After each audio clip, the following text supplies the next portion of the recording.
नमस्कार दोस्तों, मैं हूं आपके साथ हर्ष भारद्वाज। भारत की सैन्य ताकत से वैसे तो पहले ही पाकिस्तान और चीन की नींद उड़ी हुई है, लेकिन अब समंदर का नया सिकंदर भी उन्हें कपाने आ रहा है। जी हां, भारत के बाहुबली लड़ाकू विमान राफेल के बाद अब समंदर के नए सिकंदर राफेल एम की बारी है। भारत को बहुत जल्द राफेल एम फाइटर जेट मिलने वाला है। राफेल जहां भारतीय वायुसेना की ताकत में 4 चांद लगा रहा है, वहीं Rafale M jet Indian Navy की ताकत को और बूस्ट करेगा। भारत और फ्रांस के बीच 26 राफेल मरीन जेट यानी समुद्री लड़ाकू विमानों के लिए डील होने वाली है। ये डील करीब 50,000 करोड़ रुपए की होगी। भारत और फ्रांस के बीच राफेल एम फाइटर जेट को लेकर इसी सप्ताह बातचीत हो रही है। Bharat 26 Rafale marine fighter jet की खरीद के लिए आधिकारिक तौर पर फ्रांस के साथ कॉन्ट्रैक्टर नेगोशिएशन शुरू करेगा। भारत ऐसे वक्त में समंदर के सिकंदर यानी राफेल एम के लिए डील पर बातचीत करने जा रहा है, जब हिंद महासागर क्षेत्र में चीन का खतरा बढ़ता जा रहा है। यही वजह है कि भारतीय नौसेना जल्द से जल्द अपने 2 एयरक्राफ्ट कैरियर्स के लिए सुपरसोनिक जेट यानी राफेल एम को शामिल करने की कोशिश कर रही है। इसे लेकर 30 मई को भारत में बैठक है। फ्रांसीसी सरकार फाइटर जेट बनाने वाली कंपनी दसॉल्ट और हथियार प्रणाली इंटीग्रेटर थेल्स के साथ साथ अन्य कंपनियों के अधिकारियों की एक टीम 30 मई को भारत पहुंच रही है। भारतीय रक्षा मंत्रालय ने इस डील के लिए एक समिति भी गठित कर दी है। भारत की यही टीम फ्रांस की टीम के साथ इस डील को कंफर्म करेगी। भारत के रक्षा मंत्रालय और नौसेना ने पिछले साल ही फ्रांस को इस डील के लिए अपनी रजामंदी दे दी थी। करीब 30,000 करोड़ रुपए की लागत से निर्मित होने वाले 26 राफेल एम और 3 एडिशनल स्कॉर्पियन सबमरीन्स के प्रस्तावित सौदे को पिछले साल 13 जुलाई को राजनाथ सिंह के नेतृत्व वाली रक्षा अधिग्रहण परिषद की ओर से स्वीकृति दे दी गई थी, यानी मंजूरी दे दी गई थी। ये पेरिस में मोदी मैक्रोन शिखर सम्मेलन से एक दिन पहले हुआ था। इससे पहले साल 2016 में भारत ने अपनी वायुसेना के लिए 36 राफेल लड़ाकू जेट खरीदने के लिए सौदा किया था।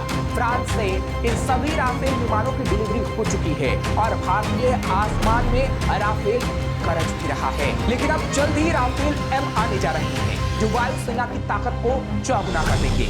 इसलिए अब आपको बताते हैं कि आखिर क्या है राफेल एम फाइटर जेट की खासियतें। दरअसल राफेल एम फाइटर जेट समुद्री क्षेत्र में हवाई हमले के लिए खास तौर पर डिजाइन किए गए हैं। इसके मिलने से इंडियन नेवी की ताकत और बढ़ जाएगी। राफेल एम फाइटर जेट की तैनाती INS विक्रांत और विक्रमादित्य पर होगी। राफेल एम को एयरक्राफ्ट कैरियर्स पर लैंडिंग के हिसाब से डिजाइन किया गया है। इसका विंग फोल्डेबल है, जबकि वायुसेना का राफेल नॉन फोल्डेबल है।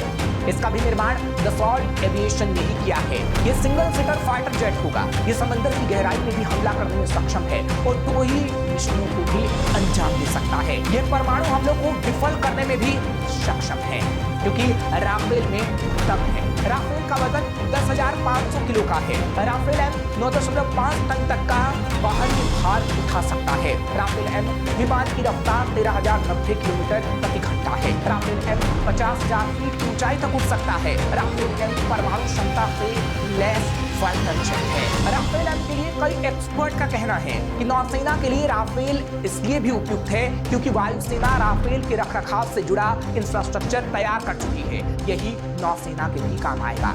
इससे काफी पैसा भी बच जाएगा। फिलहाल राफेल एम की पहली खेप आने में अभी 2-3 साल लग सकते हैं, लेकिन अब ये भी सवाल उठ रहा है कि जब नौसेना के पास MiG-29 था तो राफेल एम की जरूरत आखिर क्यों पड़ी। तो चलिए इसके बारे में भी आपको बताते हैं। दरअसल INS विक्रांत के एविएशन फैसिलिटी कॉम्प्लेक्स यानी AFC को MiG-29 फाइटर प्लेन के लिहाज से तैयार किया गया था। मिग रूस में बने फाइटर प्लेन है जो हाल के सालों में अपने क्रैश को लेकर काफी चर्चा में है। दुनिया का ये विषय बना हुआ है कि आखिर किस तरीके से MiG-29 क्रैश हो रही है। इसलिए भारतीय नौसेना अगले कुछ सालों में अपने बेड़े से मिग विमानों को पूरी तरह से हटाने जा रही है। मिग में आ रही दिक्कतों से नौसेना को यह एहसास हो गया है कि मिग की जगह उसे या तो राफेल एम या फिर F-18 सुपर हॉर्नेट लड़ाकू विमान लाने की जरूरत है। नौसेना ने 2022 में कहा था कि विक्रांत को MiG-29 के लिहाज से डिजाइन किया गया था, लेकिन वह इसकी जगह बेहतर टैक बेस्ड फाइटर प्लेन की तलाश कर रही है, जिसके बाद इसके लिए फ्रांस के राफेल एम भारत में लाए जाएंगे और अमेरिका के Boeing F-18 Super Hornet fighter plane की खरीद के लिए भी अभी बातचीत चल रही है। दरअसल नौसेना ने सबसे पहले फ्रांसीसी राफेल एम और अमेरिकी F-18 सुपर हॉर्नेट विमान की गोवा में टेस्टिंग की थी। टेस्टिंग के बाद नौसेना ने रक्षा मंत्रालय को बताया कि राफेल एम उसकी जरूरतों के लिए बेहतर है। इस तरह से टेस्टिंग में राफेल एम ने बाजी मारी और नौसेना इस नीति के लिए आगे बढ़ गई।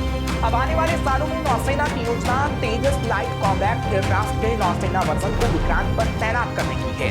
तेजस देश में बन रहा twin engine deck based fighter plane है। हालांकि DRDO द्वारा बनाया जा रहा तेजस को तैयार होने में अभी 5 से 6 साल का वक्त लग सकता है। इसके 2030-2032 तक नेवी को मिल पाने की संभावना है, लेकिन भारत जल्द से जल्द अपनी तैयारी को पूरा कर रहा है, क्योंकि चीन अब अपने तीसरे एयरक्राफ्ट कैरियर फुजियान का परीक्षण कर रहा है। यह 80,000 टन से अधिक वजनी है। इससे पहले उसने 60,000 टन वजनी लियाओनी और 66,000 टन वजनी शादोंग को चीन नेवी में शामिल किया। ऐसे में भारत भी चीन से मुकाबले के लिए अपनी नेवी की ताकत को बढ़ा रहा है। और अब राफेल एम जब भारत आएंगे तो भारत के लिए राफेल एम मील का पत्थर साबित होगा। फिलहाल ऐसी और खबरों के लिए आप देखते रहिए श्रेष्ठ भारत। श्रेष्ठ भारत पर खबरों से जुड़े रहने के लिए चैनल को सब्सक्राइब और लाइक करें, बेल आइकन दबाएं और देखते रहें श्रेष्ठ भारत।